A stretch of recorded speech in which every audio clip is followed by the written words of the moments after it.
Good afternoon, everyone, and a very warm welcome to the first of our bite-sized webinar series covering IR35.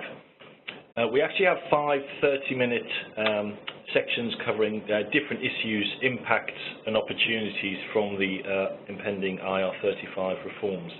So what do we have for you today?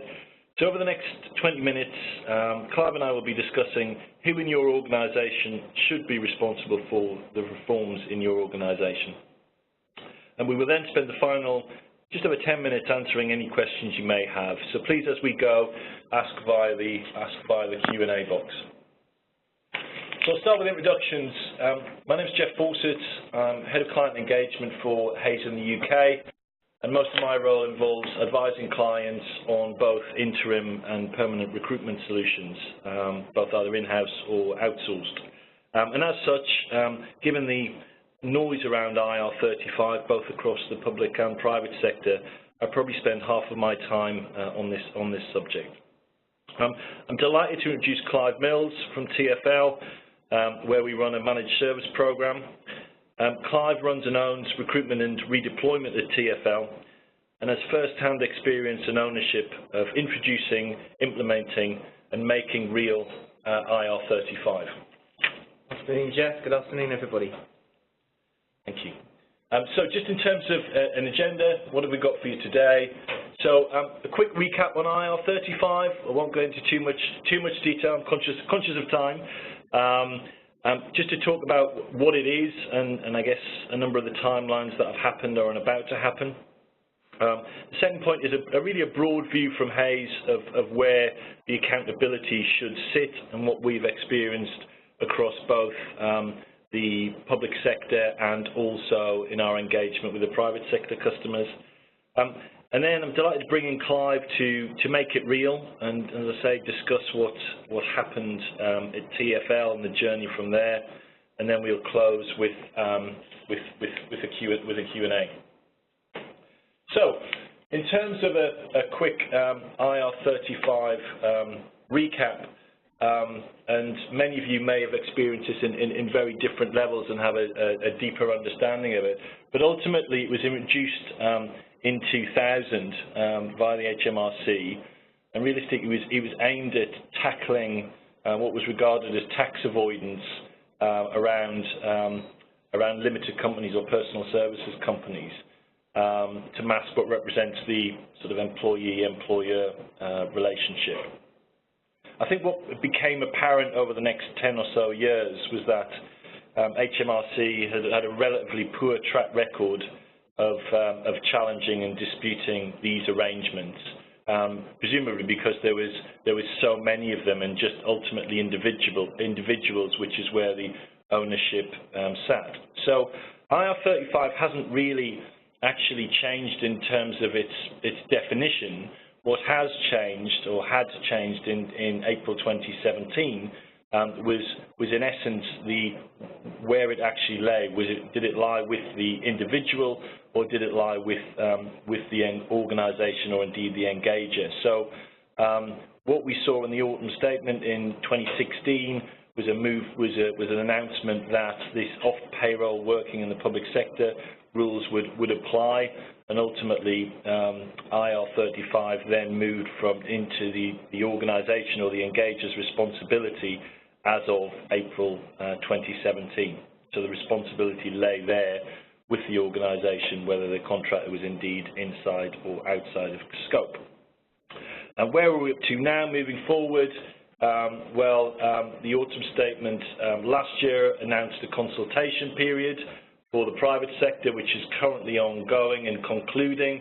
In fact, the consultation finishes on August the 10th, and I put a question mark here in terms of the go live date into the private sector of being 2019. It's possible it could be 2020, but I think our current view would be it'd be more likely to be 2019.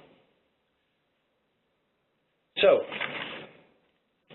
in terms of us giving evidence of what could happen in the private sector, it's best if we refer to our experience of what occurred in the public sector. And to give you an overview, Probably about a third of the Hays business across the UK sits within the public sector, so we have a very broad and detailed experience of customer reaction in that area. And I think what became clear is organisations acted in one of three different ways to this news, which, let's not forget, moved into the public sector very quickly, and also it was obviously the first flow through of this, so nobody else had any experience of it. But I think, as I say, it fell into three different camps. Some organisations just literally stopped hiring PSCs altogether and almost installed a blanket ban. There was a second tier of organisations who, realistically stopped hiring PSC workers, but there were, I guess, mild exceptions. And then the third tier of customer was present, who really looked at the nature of the IR35 in the right sense, and I think utilised either HMRC testing or external third parties to advise on whether roles or services and individuals were indeed inside or outside of scope. And I think the fourth point, and the important point, that since this came in, I think many organisations have moved their position from being almost kind of overly cautious to interpreting the rules in the right way. So a bit of a lessons learned in terms of different organisations for you. I wanted briefly just to talk about the reaction via some of the public sector organisations in terms of the real impact of this legislation on them. And we carried out a survey with about 18,000 respondents, and we had a number of our clients respond in that as well to really get an understanding of the impact in terms of talent shortage, really. And a lot of this actually occurred in IT amongst other areas. But there were a number of organisations who were talking about projects failing because they couldn't attract the right level of interim staff, i.e. they couldn't hire people under PSCs, and therefore were challenged around the quality of the staff that they actually found, and indeed, many of them cited costs rising as some organisations were transferring workers from PSCs into PAYE with obviously higher costs. But ultimately, the reaction, at least in the first 6 months, it somewhat subsided. But I think there was just generally a great level of frustration around hiring difficult to find talent. So I'll now move on to where does the accountability for IR35 sit in the organisation? And I think the first thing to say with this is, to date there isn't any sort of black and white rules on this.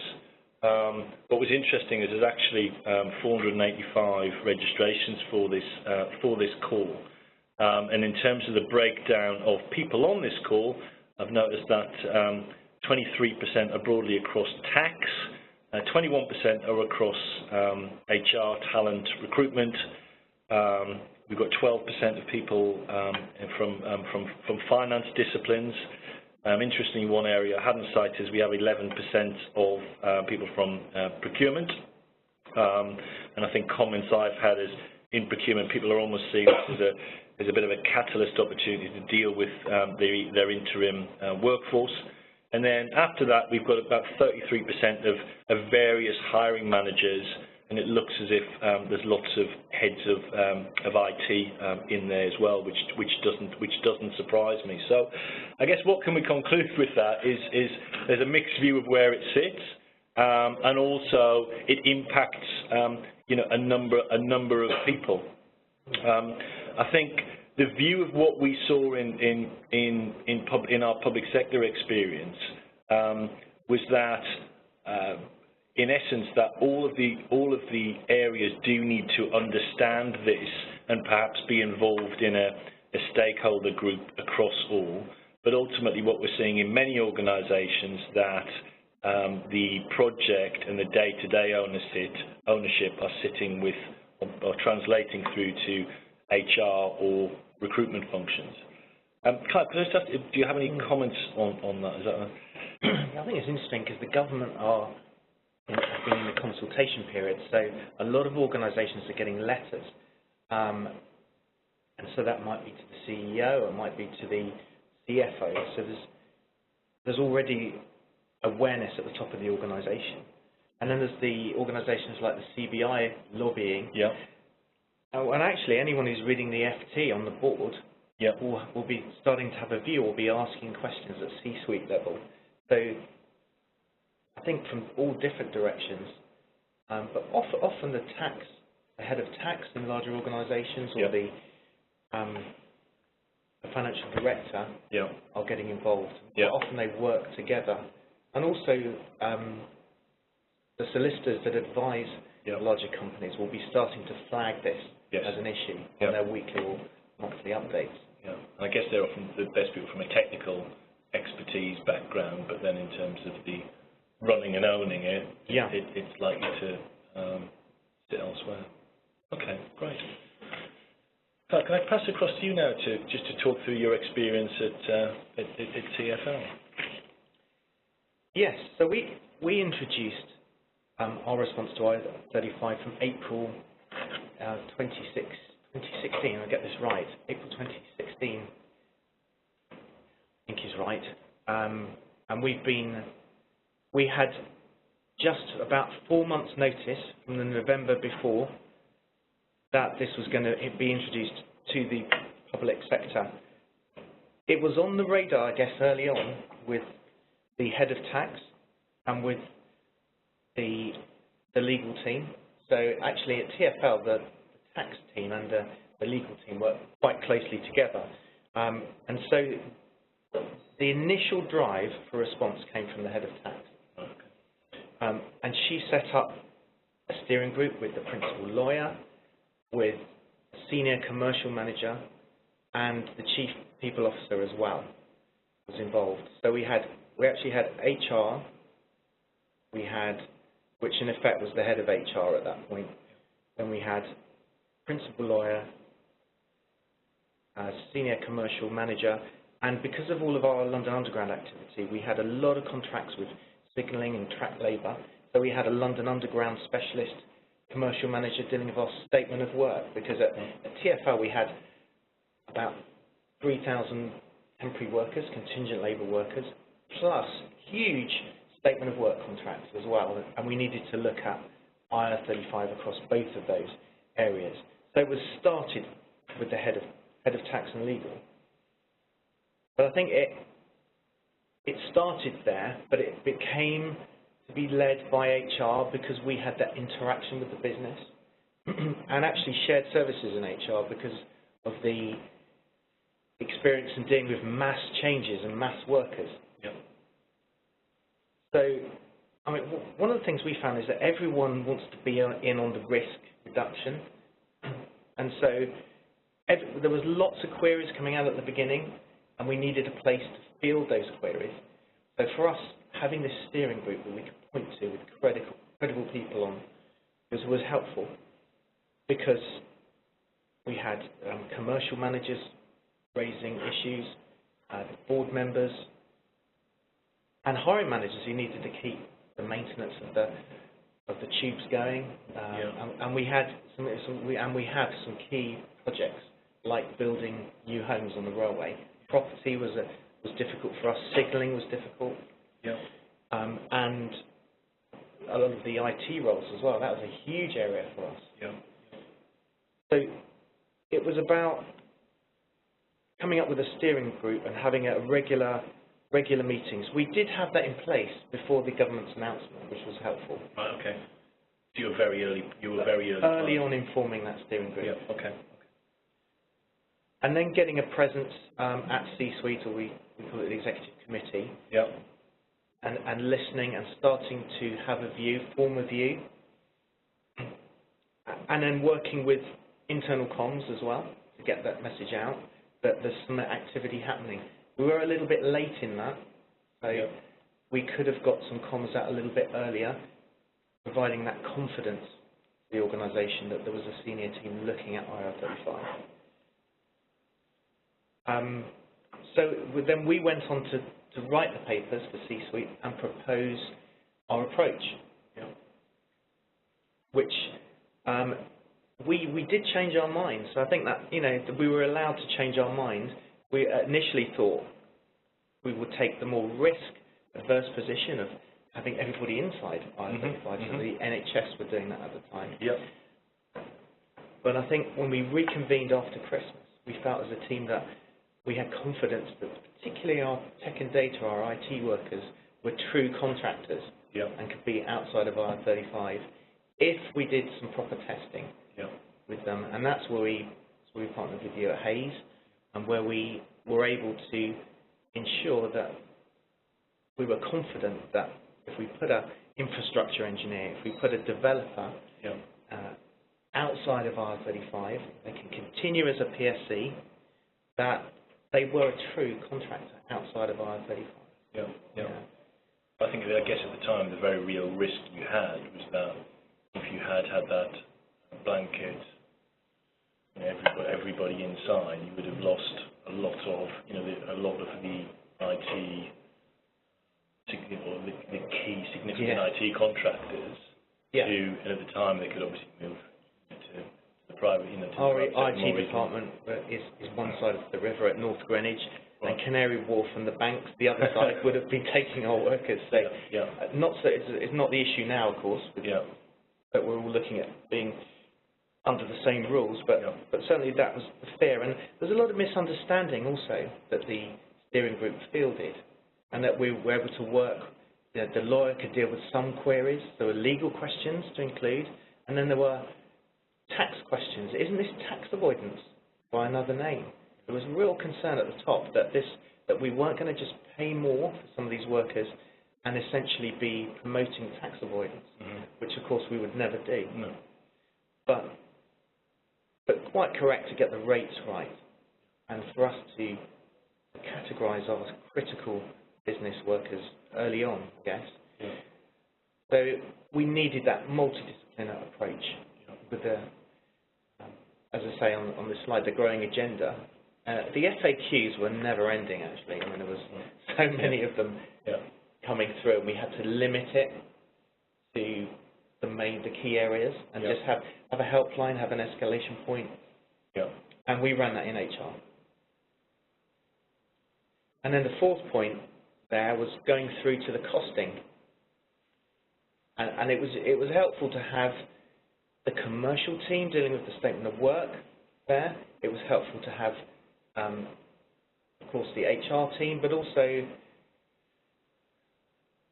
a view from the hiring managers as well, feeding into that. So again, the multidisciplinary approach was helpful.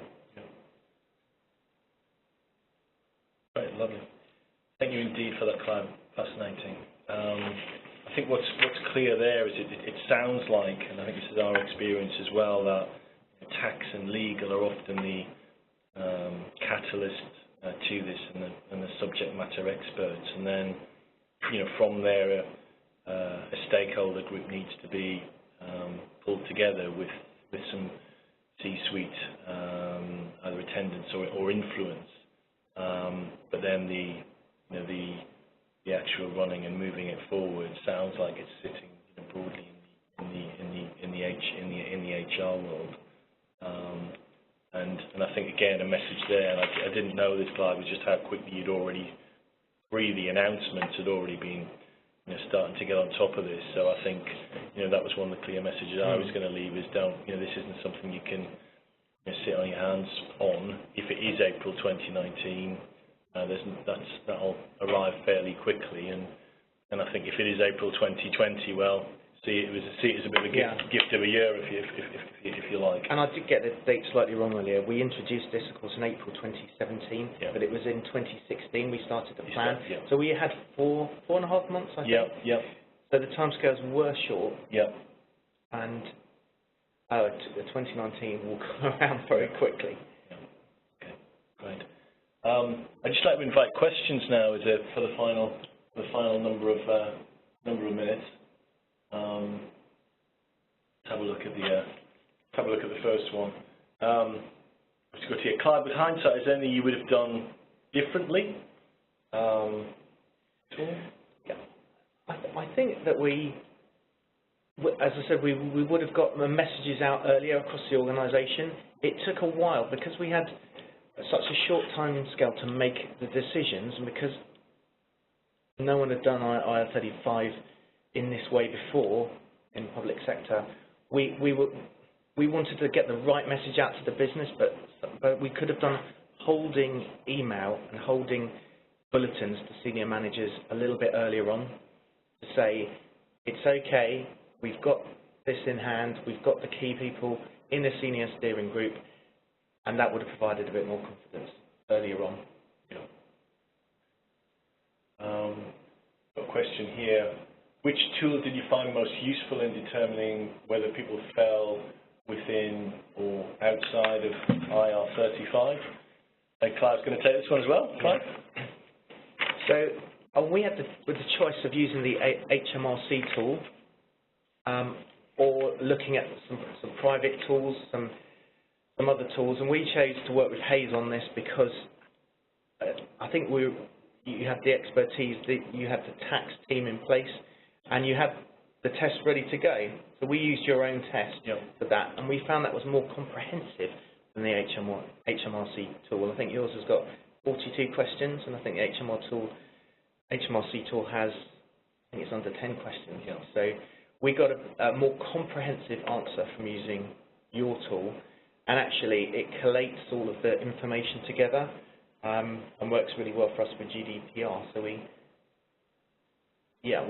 we work with that, and that's worked well for us with our Hayes workforce. Okay. I mean, just in that regard, I think the view we have on the HMRC checker is that it is fairly binary. For instance, at Hayes, we utilise a third party tax advisors, and so it's a link of a test, but also speaking to tax specialists, both our own in-house team and external advisors. So it gives a clearer determination, we feel.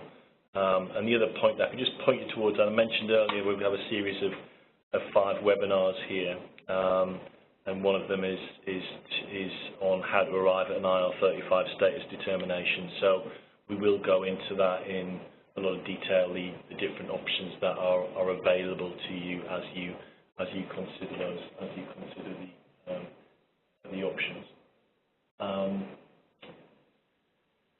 Let's have a look at the next question. I think Clive answered that one. How different are Hayes tools to what HMRC offer? I think we've outlined that. There's a question there about categorisation and the categories. We had a RAG status.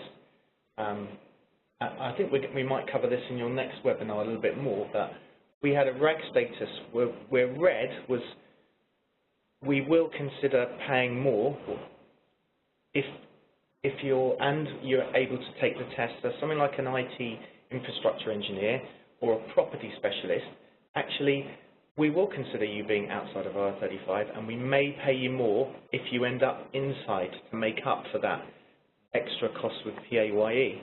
So that was red. Amber, we may pay you more and you can take the test. And green, actually, you're a customer service agent, you can't take the test. You're definitely inside because you're definitely under the supervision, direction and control. So we had this categorisation in terms of our red, amber, green. Yeah. I mean, I think that the question beneath that was also around getting the rates correct and talking about the percentage increase in cost as it levied, and I just think that's a very real decision. If you have a contractor who is on, let's say, a well-paid IT contractor on £500 a day, and they, for whatever reason, they're deemed inside, and the offer is £500 a day. Well, of course, you then have to pay national insurance and various other small contributions. But also there are instances where the contractor then asks for more money. So I think, you know, in some instances we've seen the cost of the same individual actually cost the organisation 30% more because of how it flowed through. Got a question here. We have a lot of contingent workers, and the impact of this is large. Who would you recommend is accountable at board level? COO, HR, CFO, CEO? Interesting, wasn't it? I mean, ultimately, CEO. I think it could fall under Chief People Officer in HR or CFO.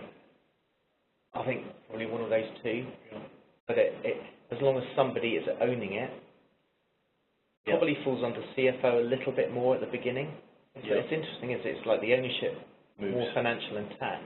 Yeah. The delivery is often more HR. Yeah, yeah, totally agree. I mean, I think that's my experience of the discussions I've had, you know, with COOs, CEOs, that level, and then it seems to move into the HRD round the table is my typical experience of it. Got a question around outsourcing. Would outsourcing payroll to third-party Hays mitigate the risk?